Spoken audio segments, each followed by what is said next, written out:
welcome back to Geek News Now Live. This is, one of the new shows we're doing where we here at Geek News Now get together and talk about the news that's happening now, the geek news that's happening now. My name's Chris. I'm the host, and I take care of most of the YouTube business here on Geek News Now, and I make those wonderful music videos that you love so much. I know you love them. And I'm joined by some other contributors for the Geek News Now team, and I'm going to let them introduce themselves, starting with Andrew. Hey, how's it going? I do most of not all of them, but most of the video game related articles and opinion pieces. That's mostly what I contribute to GNN. So there you go. I'm Kat Holler. I am a writer with GNN. I write on anything nerd related. I can talk to you about Star Wars, tabletop gaming, D&D. You name it, toss me the topic and we'll talk about it. Hi, I'm Damon. I'm the host of the Chronicles of Geek, one of our new shows on Geek News Now this year. And I also do some one-off pieces on our YouTube channel. Okay, and what we're here to talk about today, all of us wonderful geeks, is the Star Wars video games. And not just the brand new announcement that just happened. Although we are going to talk about the EA empire has come to an end. Their exclusivity is going to end when that deal is over in 2023. So announcements have been made. Other companies, such as Ubisoft, are going to have their chances to make some new Star Wars content. But before we get into that, we are all great lovers of different Star Wars games. So why don't we just go around and say, like, what was the first Star Wars game that you remember playing, I guess? And then what's your overall just favorite Star Wars video game? And Andrew, why don't you start us off? Sure. The very first Star Wars game that I ever remember playing that I have like a coherent memory of is Shadows of the Empire for N64.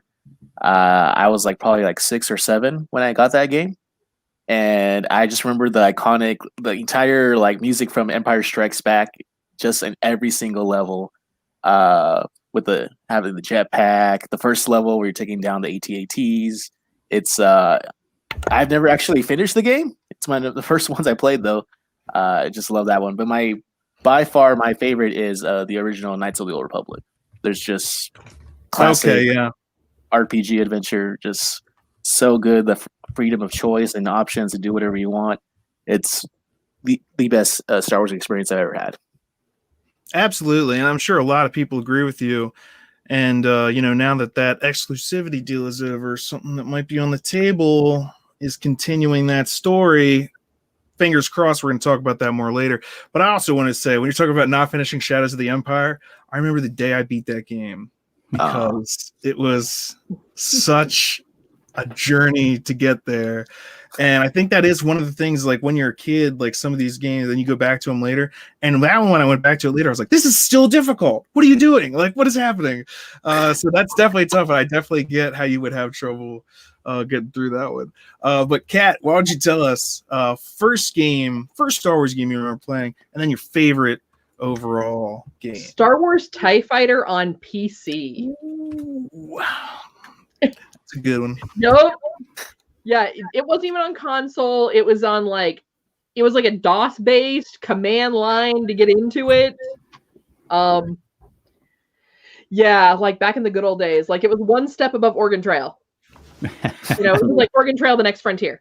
But yeah, then my favorite, and this is just because I am a sucker for Old Republic lore, is not Knights of the Old Republic. I went the full-on MMORPG, Star Wars: The Old Republic. I know Damon is also a fan. But tell us more. Why is that your favorite? For me, it was because you actually got to. It wasn't just I can pick Jedi, I can pick Sith. You can pick Jedi, you can pick Sith. You can be a bounty hunter. You can be a smuggler. You can be a Twi'lek. You can be human.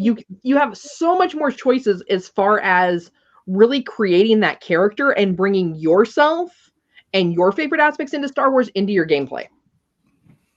Absolutely. And that was actually, I'm going to bring up a game before we get to Damon. Star Wars Galaxies. And that one, to me, set like such a high bar for the time period when it came out and like what was available. It did some pretty amazing things. And to be a Jedi, you couldn't even just start out as one. That was something you had to like go through the game and like do stuff. And as mentioned in one of Damon's videos, he did a recent expose on Fett's Vet, if you remember that classic tune, which the music video used stuff from Star Wars Galaxy to put all that together for Fett's Vet. And Damon recently was like, you know, people are getting back into this now because the, you know, popularity of The Mandalorian. And he was absolutely right. And when I saw that music video again, I was just reminded of Star Wars Galaxies and how much time I spent playing that game and how it's now worthless because like after all that kind of upset me. It's like I put so much time in, now I can't play it anymore. But these things happen. You gotta let go. Anyway, yeah. Damon. Games coming back. Maybe they'll bring it back. Maybe. And maybe I'm kind of hoping that the Ubisoft game will be pretty amazing. But again, we're going to get into that. Let's let Damon say again your first, and then my first Star Wars game, because I'm going to go way back. Star Wars was the title. Atari 2600. All you got to do was shoot little TIE fighters, and eventually you were in that little trench, and you had to time that little orange button perfectly, and then do it all over again. It was just the same thing over and over. But that was my first experience. My old school favorite game is actually, I got it here. It was a precursor to TIE Fighter, X-Wing.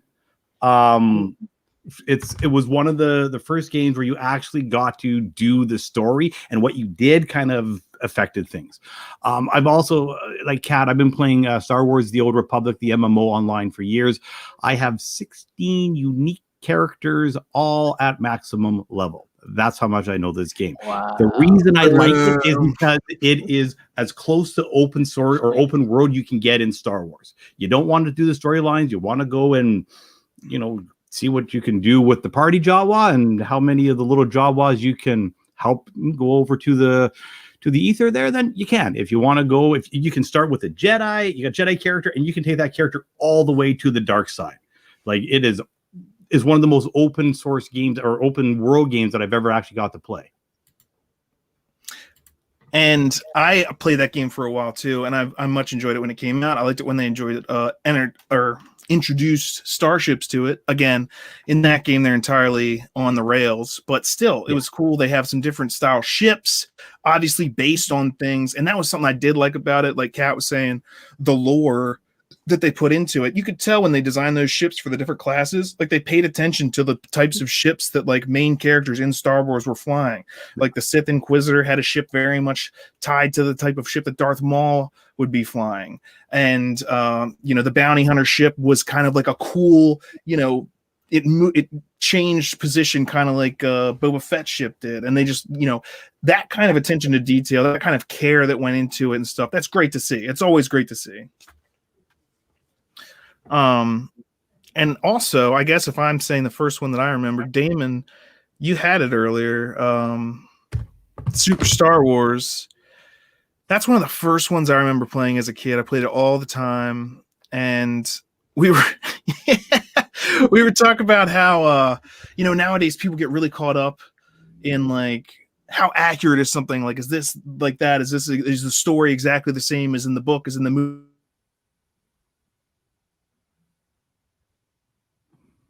Did we lose Chris? We might have lost Chris. Maybe Chris is just on pause. I cut out there.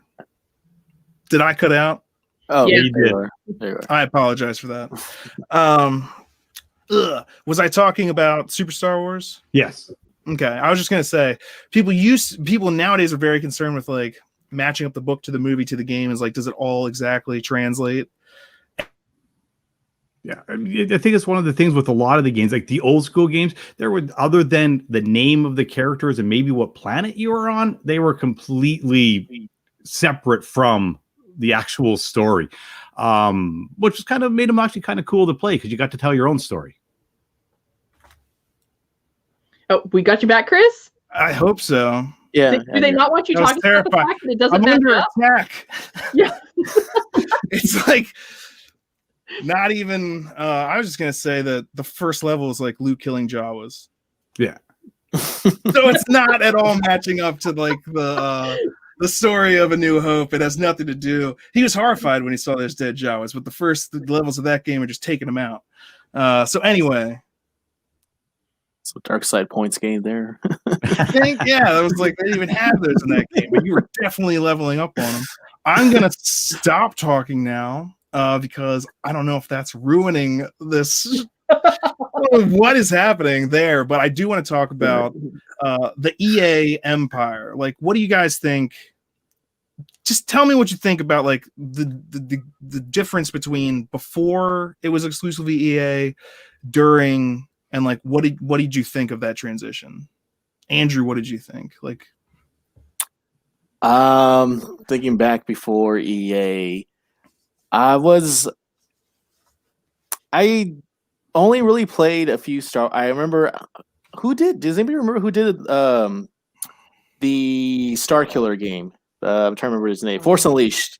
Force Who was Unleashed. that? Do you guys remember who did that one or no? Not off the top of my head. No. Okay, I can because look it up that was kind of like a so. That was like after the prequel. There's like a period between after the prequel movies and before the current era where a lot of the games were very hit or miss. They weren't stewarding the brand very well. And I remember Force Unleashed. The first one was okay. Force Unleashed 2, you can tell like they didn't really put a lot of thought into it. They kind of just wanted to cash in again because the first one did well, and it was just very sloppy. So I remember when I first heard about EA acquiring the exclusive. First of all, 10 years is way too long for an exclusive deal. To like, you don't even know down the line, are they even gonna still want to keep making Star Wars games? So, but before, it wasn't that great. Like I think we look back with rose-colored glasses, thinking like, oh, things were better before EA. In reality, it was kind of not all. It wasn't.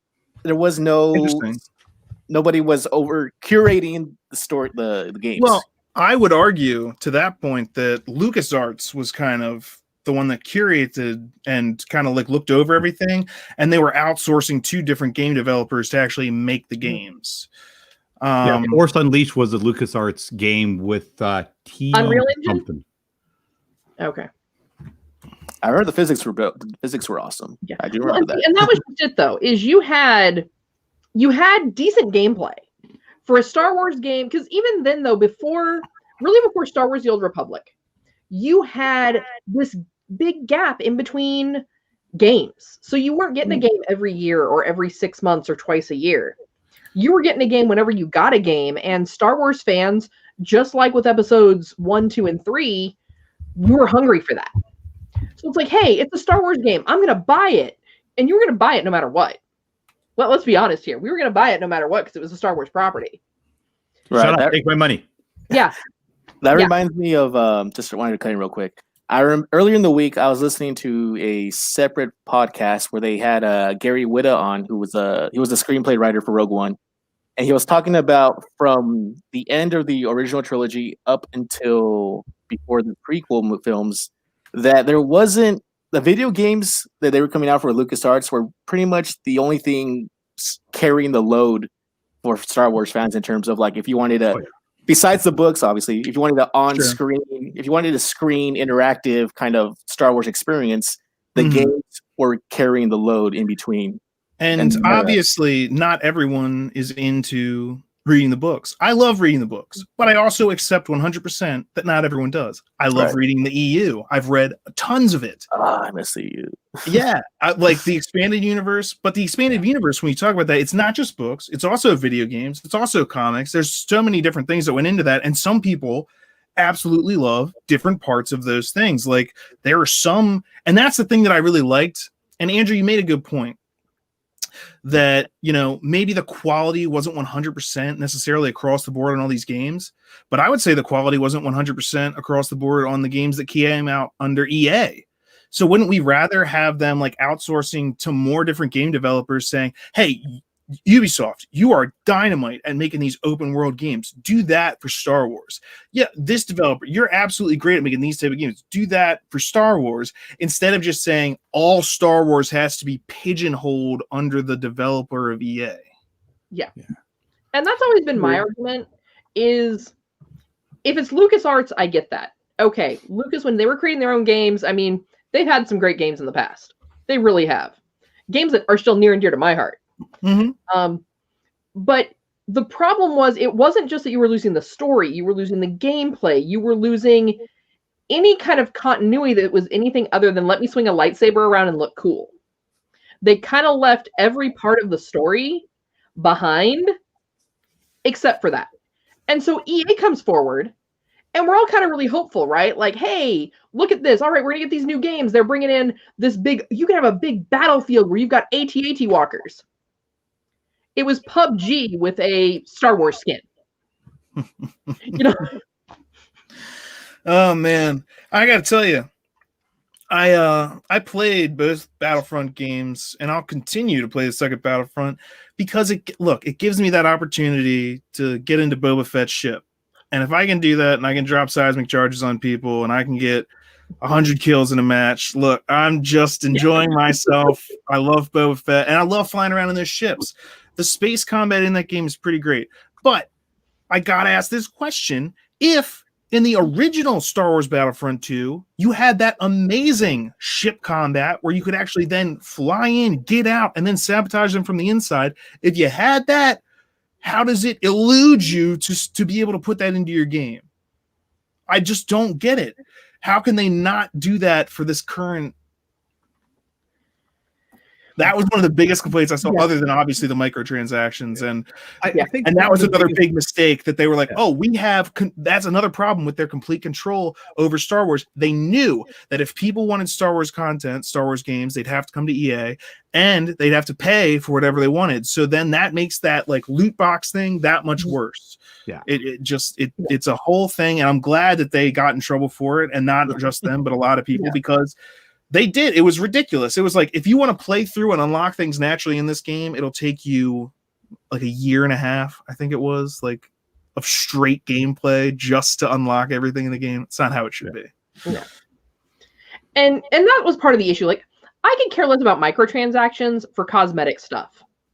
If you want pink unicorn stormtrooper armor and you want to pay $99.50 for it, knock yourself. Yeah. It'll make you easier to target. Everyone's happy. Look.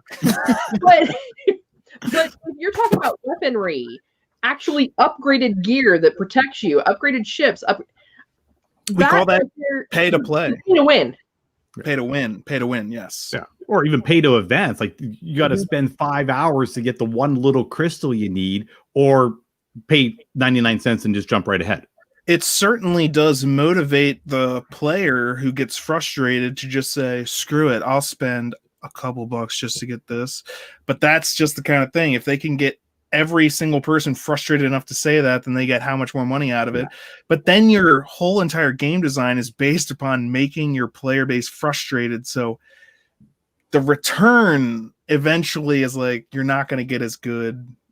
And people are going to get frustrated. You could see, I mean, how many memes are out there? I already showed one, but like there are tons about the EA empire, about like the microtransactions. People are not a fan of it. The other thing too. Oh, go ahead, Andrew. No, I was going to say, well, remember too that it's not just a lot of people have a lot of reasons to really hate EA. Like, I remember back in 2012, 2013, they were literally voted the worst company. Not video game company. I mean, across, like, runner-ups were like Walmart and like what BP Oil. Like, seriously, they were voted the worst company in the world twice back to back. That is pretty horrifying. Exactly. I kind of said. I mean, that's People are exaggerating. It's exaggerating. Like, an embodiment of the dark side. Yeah. And it's like, but again, you could say, like, what about the oil companies? What about this? Right, People are like, look, this is affecting me in my everyday life. It's like, don't you buy gas? He's like, but I'm not as emotionally tied to gasoline as I am to Star Wars. So We're not messing with the story at the gas pump. That's part of of the thing too, though, is like you were talking about, frustrating these gamers to just go buy it. Yeah. Really, what you're doing as a gamer who has played with a keyboard and a old school mouse with 2 buttons and a rollerball, and have successfully played MMOs without vent and had to type everything to your teammates. You know, all you're really doing is you're cheapening the gamers and the people, your players that are successfully achieving that.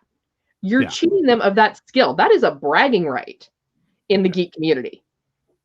It's one of the things I like in the Star Wars games that Kat and I play is if you know how to read the titles that people have, you can tell what people have bought and who actually went and won. Like one of the things I say, I'm a limitless player. The only way you can get that title is to grind through the game. You can't buy it. So when you see it, you know there's another legitimate player as opposed to, oh yeah, you bought that at the Nar Shaddaa Light Life. Expose. Great for you. It cost you $14.95. We all saw the ad. Yeah, it definitely takes away from that. How can you accurately, and again, maybe it's not the healthiest thing, but how can I judge myself against these people I'm competing with if they just have more money than me? It's just that much easier for them. Or, if like I have money to throw away on this, it's not your skill that beat me, it's just your wealth. Yeah. And isn't that just infuriating in society, let alone in my escapism? Like, because Damon, again, who started a wonderful The Chronicles of Geek podcast all about escapism, I was really enjoying that first episode. And you mentioned sometime again, SWOTOR is part of your escapism. Playing video games, absolutely, and it's so important. And the last thing we want is it to become part of the real world. Wait a minute, where's my credit card? Like, no, I want to be my character. I want to be on my ship. I want to be chasing Jawas or chasing Jedi or chasing whatever. And I don't want to have to stop and pause and figure out what the actual economy is. Absolutely. Well, that's the other side of it too, though, is there is actually real world economics in the MMO community. So the economics there. So you have people that we've always talked about, like the gold farmers in WoW. Or the credit farmers in SWTOR. Every MMO has one. Has whatever they call it. Yeah. But EVE Online, is it just like anything else? It damages the economy. Well, I think there's any situation where there's a time, grinding compared to like monetary grinding. You're gonna have that black market. That black market's gonna exist in pretty much any MMO. There's gonna be gold, like you said, there's gold farming and that kind of thing.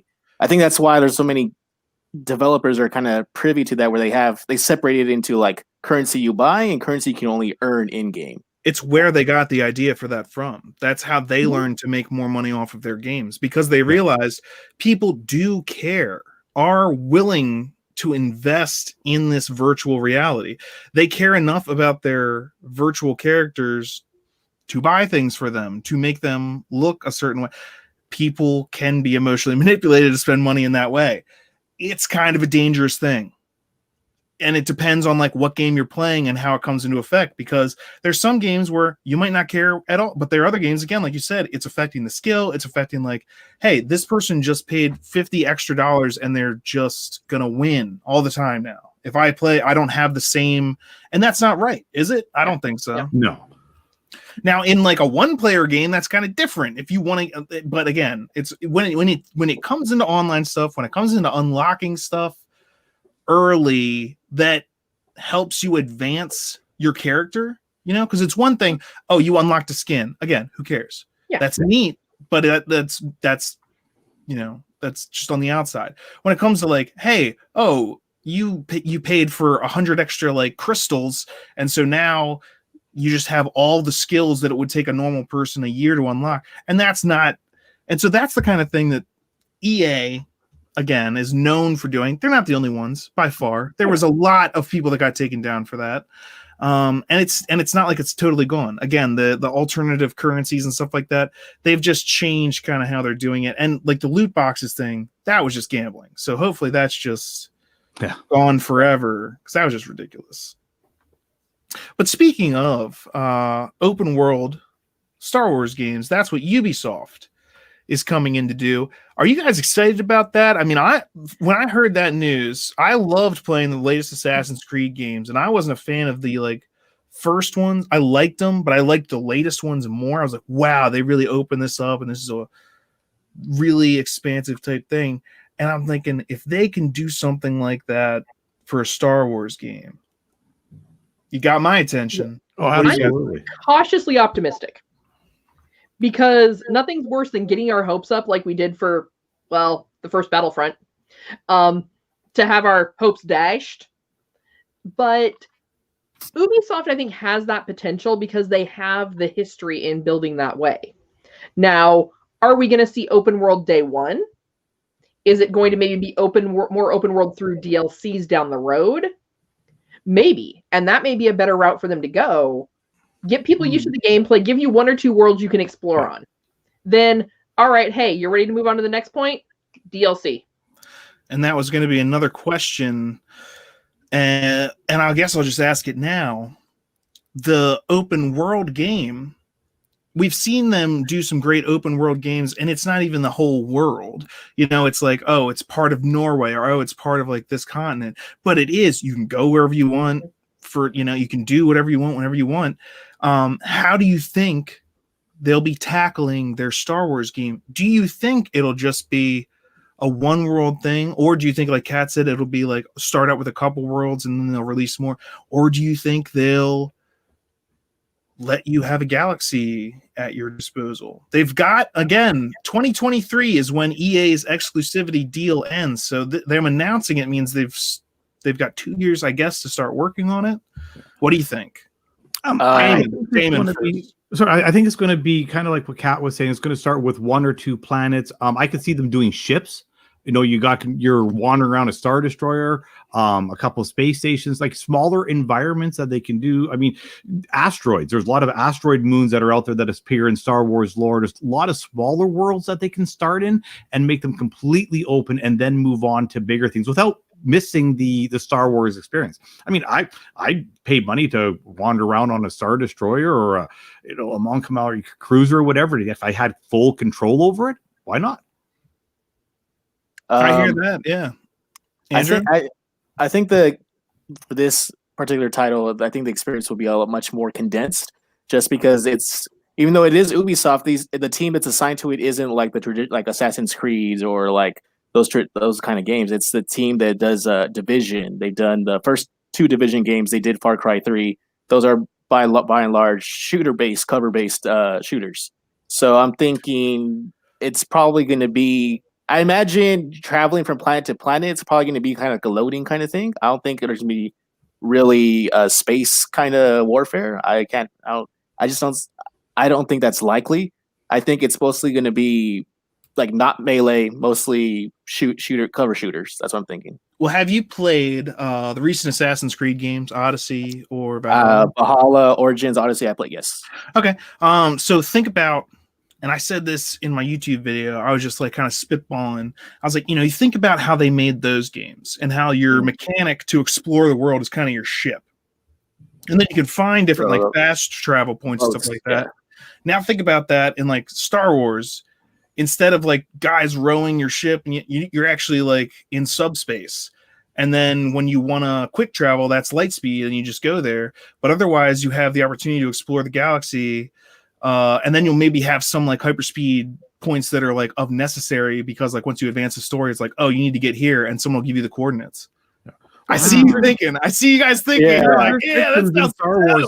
That sounds really cool. See, I hear that. Shut up and take my money. I mean, I'm just saying, give me hut space or I riot. Yeah. Riot. I want to get into a drug cartel as a double agent. Smuggler's Moon. Smuggler's Moon. Nice. Yeah, Nar Shaddaa. Absolutely. I spent way too much time in hut space in SWTOR. That was like my favorite place. But then again, I live in that like dystopian, like semi-underground, like that's my dream future right there. You know. Oh, yeah. You want to be a trucker on Mars? Yeah. Absolutely. Hey, who doesn't want to be a trucker on Mars? I don't even want to know.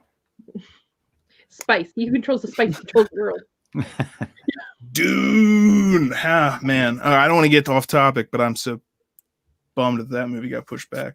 But also, speaking of, again, so we're all, wanting this open world Star Wars game. I mean, whether it's I saw someone comment on my video, they were saying, why'd they give it to Ubisoft? They should have given it to Bethesda, because, Bethesda's done some great open world stuff with like Fallout and Skyrim. But it's kind of a different mechanic of gameplay. And much slower combat.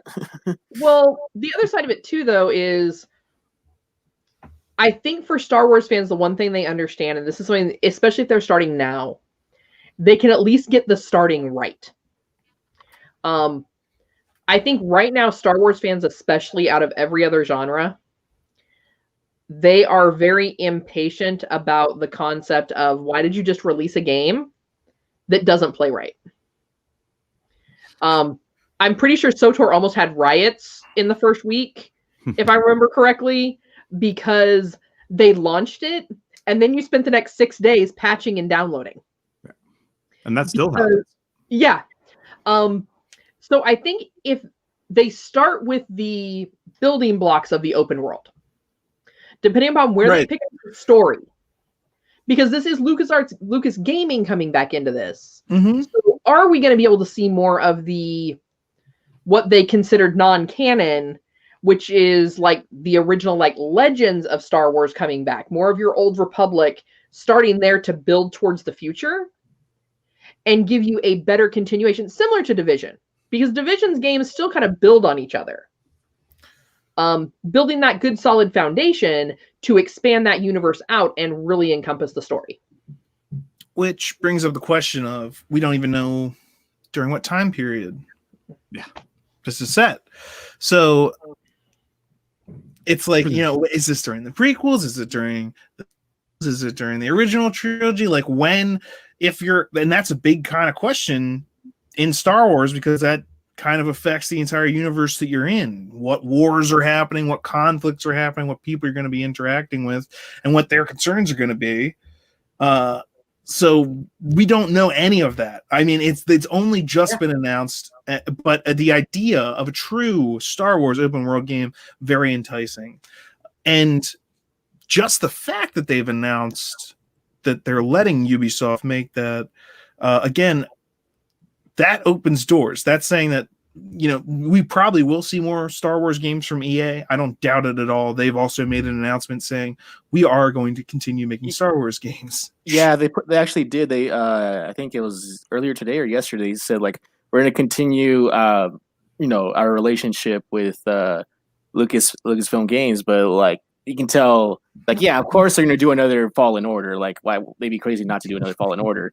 But it's like it either means like between now and 2023, or B, they're still going to be making games, but they're just probably not. They're not going to be the favorite child anymore, kind of thing. Oh, well, they're not going to have exclusivity. I mean, yeah, of course you can keep making games, and that's frankly probably for the best for them. I mean, it's probably a lot of weight to have in your head to have every Star Wars game. Again, the more different developers you can get to be doing different stuff, of the variety of different games you have more, again, for fans to choose from. And fans like me and like some of you guys, I'm sure, I'm going to be getting most of the games. Yeah. One of the problems with the exclusivity, especially with the Battlefront, is that game was trying to be or even though if it wasn't trying, but it was supposed to be everything to every Star Wars fan, because that was the only one. You want a first-person shooter up? Well, that's the game that's coming. You want to fly around in space? That's the game that's coming. Everything was put into one basket, so you couldn't satisfy the smaller segments of the market. I like space fighting. I like being in the fighters. I like going around. I hate being on rails. I don't want to go there. I want to go there. So, I mean, having different companies do the games, it means you get a large variety of them, but not all going to be hits. Some of them are going to be misses, and that's fine. But you get a lot more variety out there. I mean, it's just, think about if only Coca-Cola made pop. It would be a very boring world. I remember the 2005 Star Wars Battlefront 2, the original Battlefront 2 that was made by Pandemic back in the day. cool thing about that was if you want, you could have, there was like a conquest mode. There was like a really in-depth campaign with the 501st. There was space battles. There was ground battle. You even had like just the heroes only mode where if you didn't want to shoot, you just wanted to play around with Chewbacca and Han and just lightsabers and everything. Like that one had like something for everybody, which what made it such a great game. Well, this one, I think part of the problem where people got so let down with EA, as far as the fan base goes, was EA, when they first got that contract, they were the first gaming company ever that was allowed full access to the LucasArts vault. Yeah. That's so right. they had all of this stuff. They were given all this stuff that all these companies, other companies would have like sold their souls for. They would have killed interns for. You know, blood sacrifices would have happened if they thought this was a possibility. But yet then, like you said, EA went to broad spectrum. They wanted to make the perfect game for everybody. And they basically were counting on everybody being Star Wars fans. Yeah. And go ahead, David. Go ahead. Well, they also, again, with their exclusivity, they didn't even have to. Yeah. You don't, at a certain point, it's like you don't have to worry about it because it's like, well, they're going to have to take what we give them. They're going to have to. You don't have a choice. And you see how people reacted to that. And you see how people, and when you combine that too with the mistakes they made, with the microtransactions, with the loot boxes, when you put that together, it's like, this is the only place I can go for Star Wars. And it's like this. Come on. And people got pissed, rightfully so. Again, it was an unfinished game and this is Battlefront 2. And Jedi Fallen Order, I like that. But again, that's why, again, EA isn't equipped to make the same type of open world game as someone like Ubisoft, as someone like Bethesda. That's not what they do. And you shouldn't expect them to do it. And I didn't expect Jedi Fallen Order to be that game, but it did when they played that game, and I enjoyed playing it. It was over quick, but I was thinking to myself, will I ever get to play like a Skyrim, but with Star Wars? Will I ever get to play an Assassin's Creed, but with Star Wars? Because people would pay for that. That would be But dope. EA couldn't do it, not by themselves, not while still trying to make EA Sports, not while trying to do other stuff. It just doesn't make sense. So the news, again, that they are branching back out there, frankly, I'm surprised. I think, what is it, Andrew? Did you say it was way too long of to do the 10-year? Because that was when it started. Yeah. 10-year exclusivity. That's not even mentioning the fact that under EA stewardship, like they have canceled 3 separate Star Wars games in that whole time too. And there's again referencing the podcast I heard earlier in the week. Again, Gary Whitta. Again, for those who don't know, he's a screenplay writer for Rogue One. He mentioned how he actually saw, I believe, at least two like an actual like present or a pitch / like demo like footage of these like canceled games, and he said like they were by far some of the most ambitious Star Wars projects for games that he had ever seen, and it's such a tragedy that EA had. EA is notorious not just for canceling games, but even just for buying, absorbing studios and then just shutting them down. Yeah, sure. So there's a lot of reasons to dislike EA. It's oh my god, it's just terrible. They're not also the only company that does that. It's been very common, even over these last 10 years that they've had exclusive control. We've seen not just gaming companies be gobbled up, but media companies as well. Think about where Disney was 10 years ago and what they owned and what they own now. People are eating it. These companies are eating each other is what's happening. And here's the thing. I think if you really think about it right now, you've got this conflict with the films. Some fans love them, some fans hate them, some fans are indifferent. I think if you really want to see where your Star Wars fan base is going to get that passion back, is going to be in a well-done game. So some of those ambitious games, like you said, that you saw the clips of, and it's like, why did we not get this? Star Wars 1616. 13. You know, these were games that had so much potential to bring you that loyal Star Wars fan base that would have backed you, and we would have microtransactioned and take my money all day long. But they didn't go there. They stopped themselves. And I think right now with everything going on, even with the films and everything else, just Star Wars related, I think a really well done open world game, you're going to see your fans of all generations really get that passion back for Star Wars. Yeah. Whether you're, original trilogy, whether you are episodes 1 through 3, whether you're the new films, if an open world concept is done right, kind of when SOTOR first came out, Star Wars: The Old Republic, you had fans of every genre chomping at the bit for that game. And it did a pretty good job and delivered a lot for us. And they did have in that game, like you said, the different storylines for different characters. Like you have the bounty hunters. You're a bounty hunter. You don't have to go through the same story and missions as someone who's training with the Force and a lightsaber, because that wouldn't make sense. So again, when you pay attention to that kind of stuff, it's good. And so it makes you wonder, how do you handle that in an open world game of such magnitude if you're going to try and give someone that many choices? It's a big question, and it's why I'm thinking that they might be in the mood of reviving something like a Star Wars 1313. I wouldn't be surprised to see a game like that, because again, it's a game that a lot of people were disappointed didn't come out. There was some test footage from that shown where they were going through Coruscant. I think it was and again, the whole game is apparently about the lower levels of Coruscant. But again, I don't think that they would limit this game to just 1313 of Coruscant, because that whole thing was supposed to be about that level. Because Coruscant's like 5,000 levels or whatever. So I don't think, because they're open world, I think they're going to try and go bigger than just that. But either way, that game was using Far Cry type mechanics, and it looked cool as heck. Yeah, it gave me Uncharted vibes. I remember seeing the gameplay. But in the Star Wars universe, don't you hunger for that kind of thing? Aren't there so many times when you're playing a modern game, you're like, man, I wish I could be doing this as a Jedi? To be honest, or a bounty hunter. They can create the world and take my money. I don't even need the storyline. Just let me explore it. Let me go. Shut up and take my money. Please. Every place on Coruscant. Let me go to the diner. Let me go to the Jedi Temple. Let me go to the Senate. Take me to Tatooine. Let me go into Mos Eisley with a droid and see if I get something thrown at me. I don't need a storyline other than I'm a Star Wars character and I'm in Star Wars. I mean, you could do the first year of that, just getting people playing with the game, figuring out the bugs, and then, a big dark menace is coming across the galaxy. What are we going to do? I'm actually role-playing as a speedster, visiting this universe.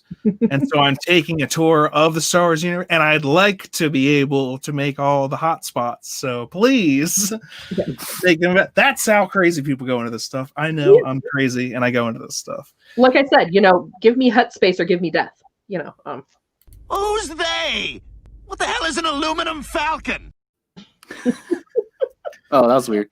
No, I was gonna say, I've role played in Skyrim as kind of a Sith, where I just only use the lightning, magic, the spell. I just only use the lightning, and that's it. So it's I definitely identify with a Star Wars need just in different types of gameplay. Sure. And again, that's kind of an escapism thing.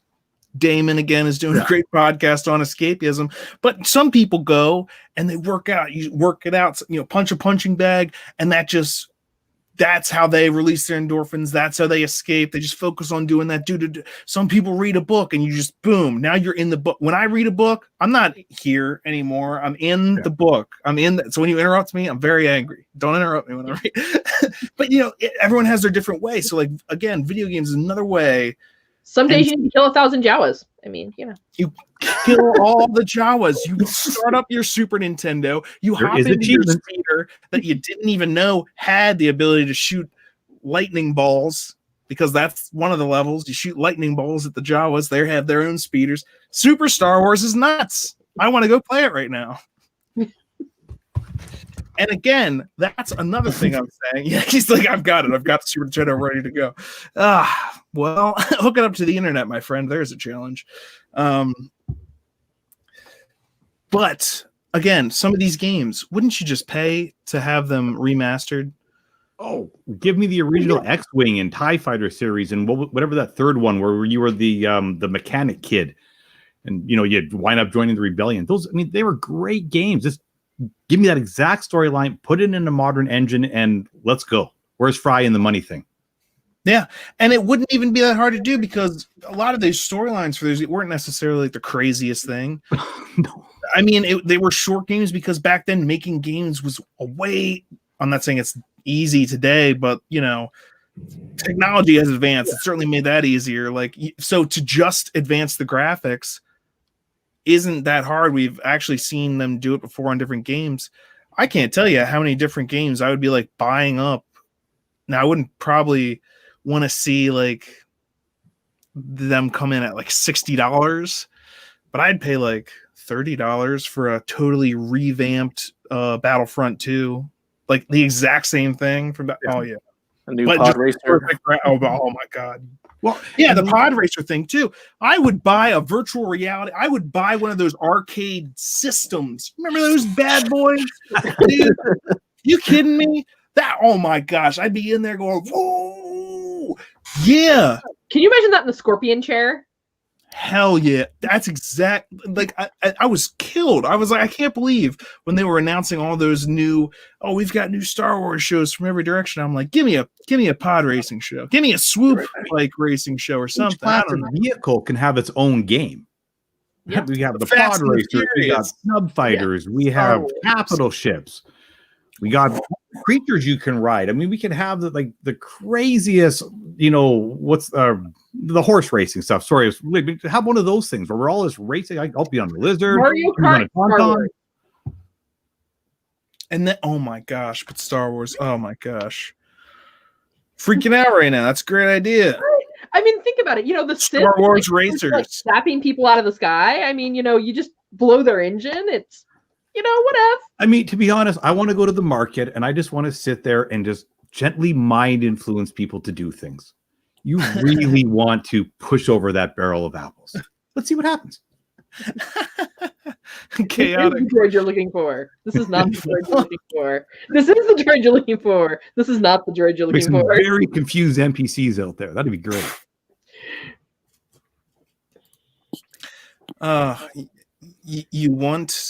You want to dance.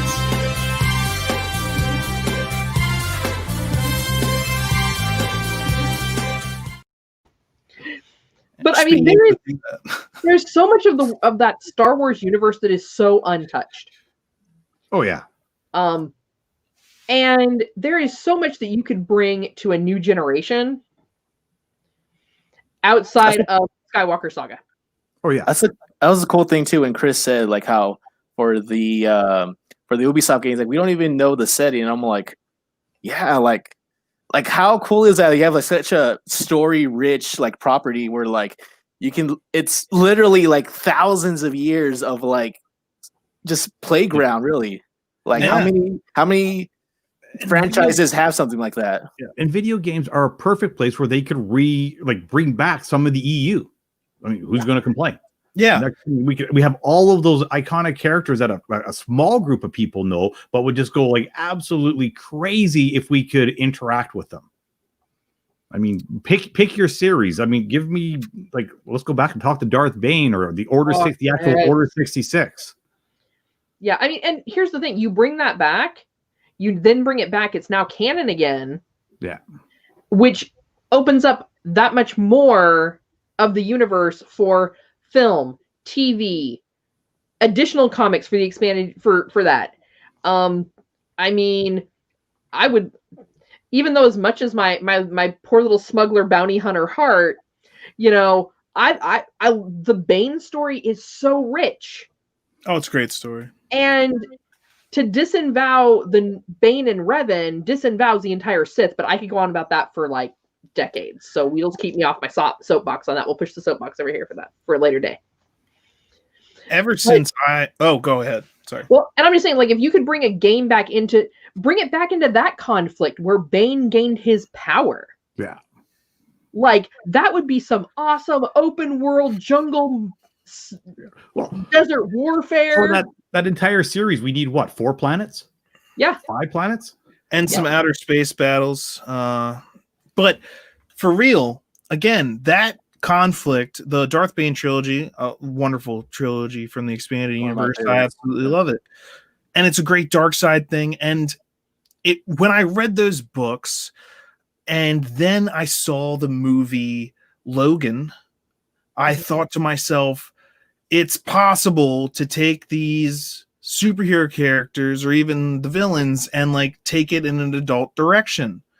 And even if you, again, people will say Star Wars is made for kids, that's bullcrap. Okay, but we're not going to talk about that. But it's not. But eventually, kids grow up. Okay, that's a fact that happens. And so eventually, even you want to hear about the things you enjoyed as a kid as an adult. So adult stories, dark side stories, maybe horror stories, action horror, crazy kind of stuff, but R-rated stuff like Logan. Logan was an amazing superhero film, Really good. rated R. And he was a good guy. He wasn't even just like a piece of ass like Deadpool, who I love. But well, let's it take was the smuggler intense. angle for Yeah. Cat and put that in an R-rated movie. Like we're talking, There's some lots of pretty different good things stuff. to go. And that's what I thought. I don't want to get off the topic of video games too much, but I thought that's what, when they announced we're going to do like, we're going to finish the Skywalker saga and then we're going to have these offshoot movies. I was like, oh, this is their chance to like do different styles of movies. And they didn't go far. I'm like, you got to really, Rogue One was the closest one to actually go in like a step away. I want to pause there for a second because it hasn't been announced. This is purely my wish to all the overlords that are listening. You're making the series. It's called Rogue One. Where's the video game? We need the video game. I mean, like that. Yeah. Those are the kind of tie-ins that are going to just eat that us Uber fans would just eat up like crazy. I will watch the show and then I will play the video game to do the exact same thing they did in the show. Let me play as training under Captain Phasma. Build that character to what she is. Well, yeah, that would be a good way to expand upon that absolute lack of story. I mean, that was worse than Boba Fett. Yeah. And he actually got justice in the EU and now has gotten justice in The Mandalorian, which just goes to show how much people love seeing the characters that they've loved for 40 years, give or take, whatever, as long as they've been alive in some cases, getting the justice they deserve on screen. So I totally understand what you're talking about there. Yeah. I mean, you could even come up with one of those crazy solving mistype games if you use the Lobot character. And I got to tell you, Damon, by the way, you said Rogue One. You said you want to see the Rogue One game. That made me think Rogue One, Rogue Squadron. Yeah, Rogue Squadron. Yeah. So they've got the Rogue Squadron game coming out. When is that supposed to be released? Last I heard, it was 2023. When is the EA overall thing end? 2023. So maybe we're going to be getting a Rogue Squadron game coming out. Like, I got fingers crossed on a lot of different fronts that we're going to see again that variety come back, because that way, if you're a super fan like me, you're probably going to get like everyone. Or close to it. If you're just like, I play shooters, then you can get the shooter one. And if you play like whatever, you can get that one. But you have the core fan base. Don't. And by dividing it up, you also could hit segments of the market that are purely gaming, that are only doing it because they've heard this is a great game. They don't care about the characters. They want to do it for the gameplay. Exactly. So if you got a great first-person shooter, if you got a great simulator, if you got pod racing game, you can hit all of those markets. Heck, we can bring back Hutball or whatever that's called, and EA can make a sports game. Yeah, let them make Hutball. I was just thinking about how Chris was talking in their wheelhouse. Talking about the as we were mentioning Assassin's Creed earlier, like how cool that would be to just put a Star Wars skin on that and just be like a Sith who, like, little by little you're taking out like an entire like Jedi Order, just like hunting them down. Like that would be so sick. Or applying the Red Dead Redemption formula to like Mandalorian or something like that. Like, that would be amazing. They can now. They have that option now. Of Bane, because that was kind of where like the second and third stories of Bane took place in more of like a cityscape, as he was taking on his apprentice and she was trying to slaughter him. But that's the Sith way. Well, it's the rule of two. Yeah, the whole Bane name of the game. I'm sorry, go ahead. The whole Bane thing kind of reminds me of like that could be kind of like God of War, like where he has like he's his son, he's kind of like building up, taking care of him. Like you can do like that kind of relationship with like Zana and Darth Bane, like that could work. That'd be dope. And that also gets into the differences between video games, movies, and film, and how you present each differently. Because one final request for the overlords that are listening: can we finally have a Sabbath game? Like, can we play the one card game that the galaxy all knows? Like, where's our Sabbath game? Yeah. Sabak. Is there? Which one? There's like two card. Which one's which? There's Pazak. That's what I'm thinking of. Pazak. Pazak is in the Old Republic. Is that the poker one? No, They're both kind of like blackjack. Okay, that's the one I like. That one I like. They have positive and negative values. Yes, that's the one. That was and cool. then there's different ways. Yeah, there's like the one crazy way to win is the Idiot's Array, where you get like the two Millennium cards. Yeah, that's essentially what happens. And in actually the Mandalorian, that chick that runs the hangar apparently beats Ant-Man with an Idiot's Array. I don't know if you're watching the Mandalorian, but yeah. We actually just watched that episode last night, so yeah, she goes, "Idiot's Array," bam! I was just like, that's what I do. Yeah. Every time there's an Easter egg, I go, and then later I make a video about it. But also, the video games are also the way to bring it across generations. So, kind of back to how we were talking about, like, oh, Star Wars is for kids. No, Star Wars isn't for kids. Star Wars is for everybody. There is no age cap on Star Wars. Ooh.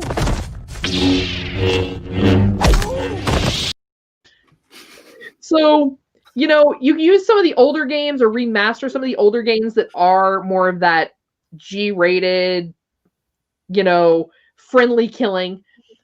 But, when mom and dad have put the kids to bed and, it's time to, go slaughter the Jedi Order, let's go carry out Order 66. Absolutely. 100%. And again, that's why you had games like Lego Star Wars. Can I enjoy that right now as an adult? Yeah. Can a child enjoy that? Yeah. Could you make a game that I wouldn't want to let my child play until they're, at a certain age, but I would be like, let's go. Yes, that's possible. The danger, like the thing is, like we were talking about, companies gobbling each other. Once you get gobbled up, then you have to conform, again, like Damon was saying, to your overlords, to the people who make the rules of now what you're allowed to do. So it was, again, one of my main worries, and I'm still worried, was like when Disney bought Fox. We just had some great things like Deadpool, Deadpool 2, and Logan come out from them, 3 R-rated films in a place where we haven't seen mainstream superhero movies, R-rated films. And then Disney buys them, and I'm wondering myself, are we ever going to get this again? Now, they just announced, and we're going to be talking about this tomorrow on Geek News Now Live tomorrow. We're talking about the MCU. They announced that Deadpool is going to be R-rated, so that's good, but it's like Disney still owns it. I've still got concern. You always have that thing in the back of your mind. It's like, hey, one thing I want to say on the Disney, because most people don't know this. Have you ever heard of Touchstone Pictures? Yeah, that's one of their studios. Yeah, that's where they put all their R-rated content. Oh, wasn't it Miramax or something like that? Miramax. So that Disney has had the studios to do it. I mean, they own so much. I mean, let's be honest. The mouse is counting the coins, and they know where the coins come from. They're going to give the fans what they want. I'm the mascot of an evil corporation. Yes. Well, look. In your feed. Stop that. That's why. But yeah, they do. They section things. So like Touchstone, they put it under like, this is released under Touchstone Pictures. Yeah. As opposed to saying that, but the problem is this isn't gonna be something that you're gonna have to put Marvel ahead of it. You're gonna have to put a superhero's name on the title, Deadpool. You're gonna have idiot parents who don't research things and go in and complain every time a movie comes out, like they did at the first Deadpool and then at the second Deadpool. And it's like, if you took half a second to even look at the rating of this movie, you would know not to complain about the fact that your child just saw an R-rated movie because you paid for them to see an R-rated movie and let them go to a theater that was an R-rated movie. And so when you have that Marvel and that kind of stuff, that's where I start getting concerned. I'm hoping that they can clear all that up. But I had the same that's why I think they did what they did with EA. When they first bought Star Wars, they said, let's just let EA make the games, and that way we can control everything. And then we saw how that turned out.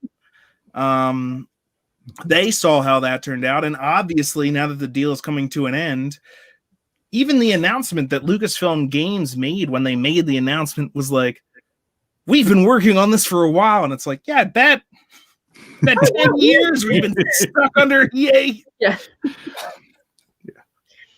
But yeah, I've been asking about Knights of the Old Republic 3, the Force Unleashed 3, Star Wars 1313, anything other than just like Star Wars Battlefront. Sorry, boss, we put that in the round circular folder like you asked. We lost the hard drive. Yeah. It's the bureaucracy. You know, so I mean, I'm cautiously optimistic that we're gonna get expansion, because I think they're starting to realize that, yeah, the older fans especially, we're ready for more of that expanded universe. We want the EU back.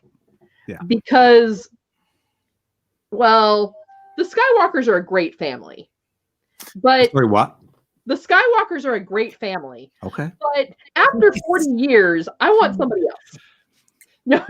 And there's so many other families. Like come on, I'll cut to the chase. Give me Skirta. We're good. That's all I need. If you give me Cal Skirta and all those clones and that family, or any of the other groups that are in there. I mean, there's so many books that we never got to see anything come out of. Well, and also that brings into question what we're going to be seeing from the new Star Wars titles that are coming out on Disney Plus coming soon. They just released the information about the video games, but before that they said, here's all these new titles coming set during the same time period as The Mandalorian. They've already injected plenty of stuff from the expanded universe into The Mandalorian, such as Boba Fett coming back, possible different clone stuff, which may be leading to sequel trilogy, may not. We'll have to see how they end up going with that. But there's lots of stuff happening during that time period, very tumultuous time period in Star Wars. So who knows? It's also been posited. I've seen people talking about it. The open world game that Ubisoft is making, it could be based on something The Mandalorian wise. Or there is going to be some sort of Mandalorian game coming. Again, I would see, that's news that back in the day I would welcome and just be like, oh, cool, they're actually doing this. Nowadays, it's just like rumor and theory, because the only person that's allowed to come out with Star Wars games is EA. And if they haven't announced anything, then it's like not going to. So, like, hearing this news just means like the possibilities are opening back up at least a little bit. Maybe we can play as Stand People.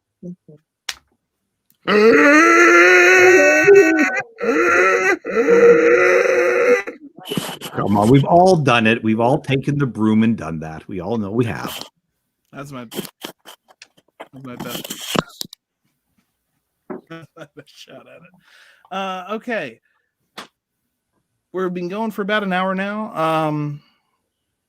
Any final thoughts on video games, Star Wars video games, the future, the past, the present, anything? What do you got? Andrew, final thoughts? Just in general, I'm just thinking about how loosely related, just how last month we got like all the announcements of all like the shows and everything. Earlier this month we got the whole High Republic information. Now this is a great time to be a Star Wars fan. There's so much here, buffet here, take it all. It's like I'm thinking like back after Revenge of the Sith, like how I thought like, oh man, like with the Revenge of the Sith, like we're like, that's it, like we're never gonna get any more Star Wars content, like we're done. And it's like, just wait 15 more years. You know what I mean? So it's like this is really cool. This is really cool. It's a great time to be a Star Wars fan, honestly. I mean, quality aside, I'll take average experiences over no experiences. So fair enough. Hey, great time to be a Star Wars fan. I gotta say, watching Luke come back on The Mandalorian, seeing their plans for the future, hearing that EA is no longer going to be dominating, I gotta agree with you. I'm feeling it, man. I'm feeling it. Absolutely. Kat, final thoughts? Hey, I'm hoping that we get some back to the EU. like you said, I'm of the older generation. Damon, you're probably here with me on that. That, hey, we're the generation that we got used to waiting 20 years between our Star Wars movies, right? Where we created our own lore. Like I literally have like 4 or 5 lightsabers in my house. Like legit could beat a burglar with lightsabers. My house is not the house to break into. I just want to see that police report. Woman beat man with lightsaber. But it gives me so much hope. Like you said, the titles that are coming out for the, with the Mandalorian doing so well, I think it's given them that there was that hesitancy to break away of what they knew and go with something new after some of the things that didn't pan out so well, like, movies we never asked for. I mean, not naming any names, Solo. But I'm really kind of keeping my fingers crossed for that expanded universe. Like I said, bring us some good conflict, bring us some more Phasma character development, take us back to Bane.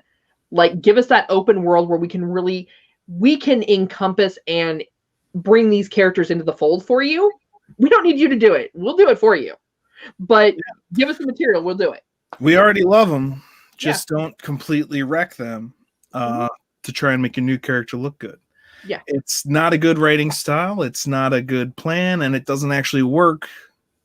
It just makes people angry at you for ruining a character or 2 characters because, again, that strategy doesn't work. Ruining a classic good character just to try and make a new character look good almost never works unless you're like a really good writer and but things have gone off the rails.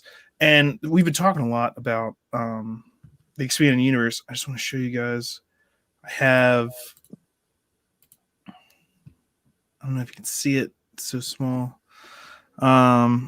That is a list of every single book in the expanded universe before Disney bought it, organized by era.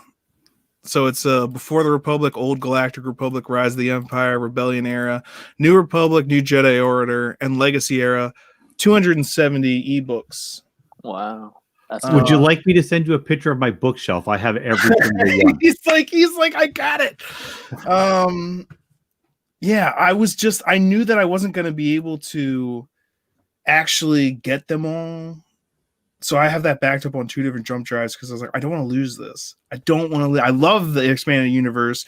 And yes, it has its flaws, but so does everything. It's overall, anyone that comes and just says, oh, the EU is just a mess. I'm just like, or it's just trash. Just like, I guarantee you didn't read none of it. Like, you don't even know. You just heard someone say that. You're repeating it. Anyway, Damon, final thoughts on the Star Wars video games, past, present, future. My final thought is I'm excited for it. It's like we've already said, it's a great time to be a fan. I mean, the opportunities, the possibilities are endless on what we can hope for. Me, I just want my ship. Give me an X-Wing. Heck, give me a headhunter. I don't care. I just want to go flying around the galaxy like, hey, I'm Canadian, and seeing, Kim's from Kim's Convenience flying around in an X-Wing gives me a lot of hope that one day maybe I can have a virtual one. That's awesome. I pretty much said everything I think I wanted to say on the subject. I'm looking forward to the future. It's been interesting under EA, but I never thought that was really 100% the right way to go. Although I understand why it happened. That doesn't mean I agree with the decision. But I am excited. A Ubisoft game, open world Star Wars game, man, that's got me jazzed, even though I know it's at minimum 2 years away. Because EA's, thing goes for another 2 years. So, it's great to hear the news. They were clearly eager to release it. So I think that it's bright horizons for Star Wars games and for Star Wars in general. I'm kind of hopeful, and I haven't been recently, and by that I mean the past like 5 years or so with Star Wars. But now I'm kind of feeling it. That's just me though. I really appreciate everyone for being here, everybody that tuned in. Andrew, Kat, and Damon, I really appreciate you being on the live stream. I apologize for the glitches that we had. That's how you know it's live. Yeah. It was real. That's how you know when you say things the overlords don't like. We're under attack. Overlords. Anywho, keep an eye out for more great articles by Kat and Andrew on geeknewsnow.net. Keep an eye out for more great videos from myself and Damon on Geek News Now on YouTube. You can keep an eye out, or an ear out, I would say, for all our great podcasts. All of them are featured on our Geek News Now on Podbean.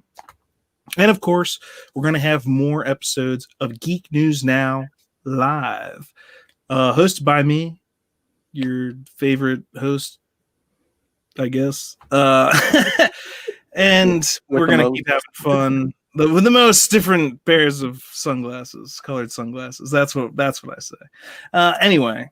We have fun. We talk about the geek news that's happening now, and we hope you enjoy it as well. And make sure you like, make sure you subscribe, make sure you comment so that we can get back to you, hear what you're feeling, and respond, because that's how we make some of this stuff. Geek News Now is fueled by the fans. We're fans, so are you. So keep being a fan. That's it for us tonight. We'll see you next time.